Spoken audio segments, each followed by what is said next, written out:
Sponsored by RxCardClub.com. Get a free prescription drug card and save up to 85% on prescription drugs. RxCardClub.com. What is the best medication for overactive bladder? Overactive bladder, OAB, is a group of symptoms that are not usually life-threatening but can significantly decrease productivity and quality of life. The condition is characterized by the sudden need to urinate, called urgency. /r/n/r/n People with OAB often, but not always, have the following symptoms as well. /r/n/r/n When lifestyle and behavioral modifications fail, multiple other treatment options are available.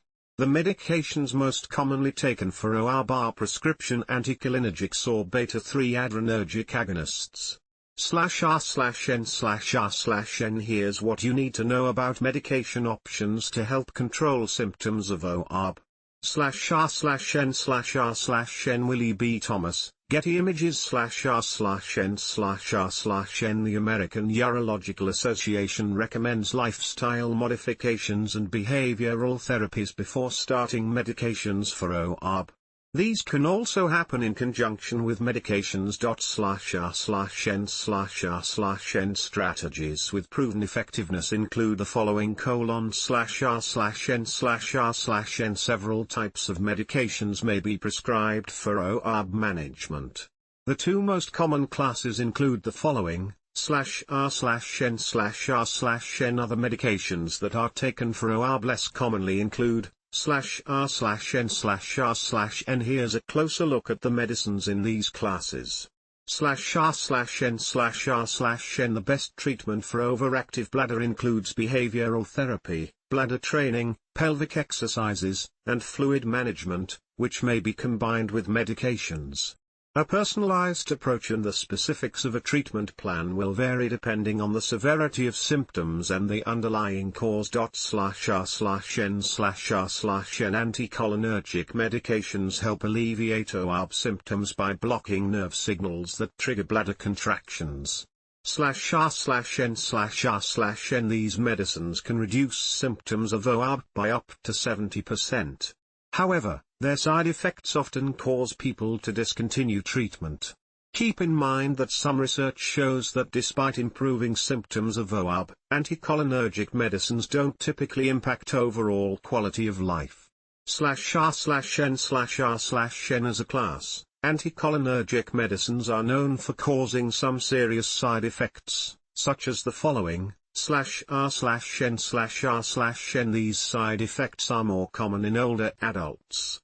Taking more than one medicine with anticholinergic action, such as some antidepressants, antipsychotics, and allergy medicines, can intensify them. For this reason, older people should only take medicines in this class when the benefits outweigh the risks. /r/n/r/n Most anticholinergic medications for OAB are taken by mouth once or twice a day. Some of the oral prescription medications available include /r/n/r/n Oxytrol is an oxybutynin patch applied to the skin on the abdomen, hip, or buttocks every 3 or 4 days. It has a much lower incidence of dry mouth and constipation than the medicines taken by mouth, though it may cause a skin reaction. /r/n/r/n For mild anticholinergic side effects, consider strategies like increasing your fiber intake or adding MiraLAX for constipation. For dry eyes, you can use lubricating eye drops. /r/n/r/n If you are experiencing severe side effects from your medicine, discuss other options with your healthcare provider. Your doctor may lower your dose, switch to another medicine, or try alternative treatments. Because of the high incidence of this class of medications side effects, many healthcare providers are turning away from it in favor of other treatments. /r/n/r/n Beta-3 adrenergic agonists work to relax bladder muscles and increase bladder capacity, offering an alternative treatment option for OAB. /r/n/r/n They are as effective as anticholinergic medications in treating the symptoms of OAB, but with fewer side effects. /r/n/r/n There are 2 drugs currently available in this class, /r/n/r/n. Some antidepressants may reduce OAB symptoms in people who also have depression, though the U.S. Food and Drug Administration, FDA, for this use. /r/n/r/n. Antidepressants that have been studied for OAB include /r/n/r/n. Remember that significant side effects are also associated with these medicines. /r/n/r/n. Cymbalta can cause drowsiness, high blood pressure, and a fast heart rate. Tofranil is associated with mania, heart abnormalities, and sun sensitivity. /r/n/r/n. Both medicines carry a black box warning due to an increased risk of suicidal ideation in children, adolescents, and young adults. /r/n/r/n. Starting in October 2024, over 200,000 bottles of duloxetine delayed-release capsules were recalled over concerns about the presence of nitrosamines, which can increase the risk of cancer. If you take duloxetine, check your medication packaging to see if it was part of the affected lots or call your pharmacist to find out. You should also contact your prescriber, as abruptly stopping a medication like duloxetine can be dangerous. /r/n/r/n. The recalled lots have expiration dates from November 2024 to December 2025. You can check the lot numbers in the FDA enforcement reports released in October and December. /r/n/r/n. Estrogen is a hormonal option for controlling OAB symptoms in females after menopause. /r/n/r/n. Some prescription products include /r/n/r/n.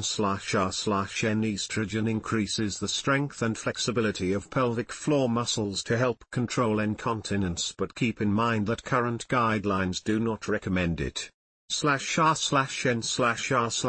Precautions to note if you're considering an estrogen product. Estrogen can increase the risk of stroke or blood clots and may also increase the risk of endometrial cancer.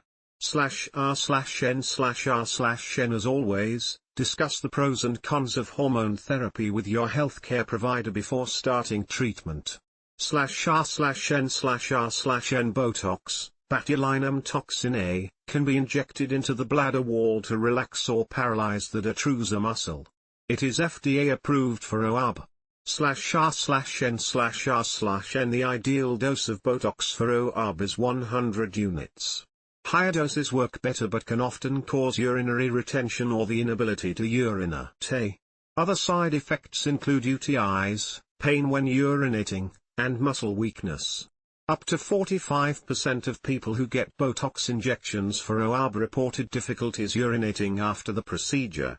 /r/n/r/n. A few important things to remember. Botox injections wear off over time and must be repeated every 6 to 9 months. And if you decide to go this route, you may have to use a catheter to release extra urine if it builds up. /r/n/r/n. Other alternative treatments are generally recommended only after other therapies have failed. /r/n/r/n. These more invasive strategies include /r/n/r/n. Some people prefer natural remedies for OA, but note that natural does not always mean safe.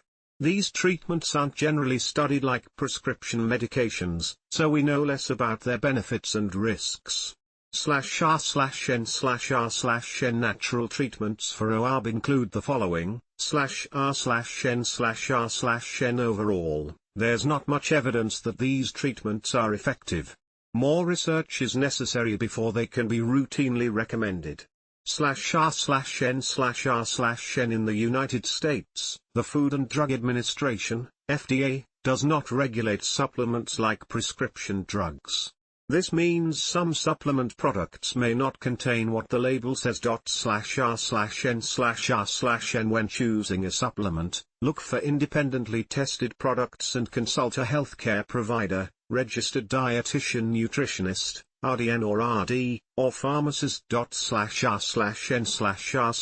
Though the exact cause of OAB is unknown, there are several theories. Some involve dysfunction of body parts like the detrusor, bladder muscle, or the urethra. /r/n/r/n Other theories focus on imbalances in the autonomic nervous system, which regulates involuntary bodily functions like breathing and heart rate. /r/n/r/n Older age is recognized as a risk factor for developing OAB. In the United States, over 1 in 4 males and almost half of females over age 40 have symptoms of OAB. /r/n/r/n Other possible risk factors for OAB include the following. /r/n/r/n If you are experiencing symptoms of OAB, seeking guidance from healthcare providers like urologists or primary care physicians is key.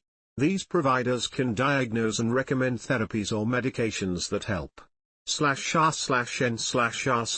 Before starting or discontinuing any OAB medication, take the time to discuss potential risks, benefits, and alternatives to optimize your therapy. Pharmacists are great resources for treatment recommendations, screening for drug interactions, and helping you keep up with your medications.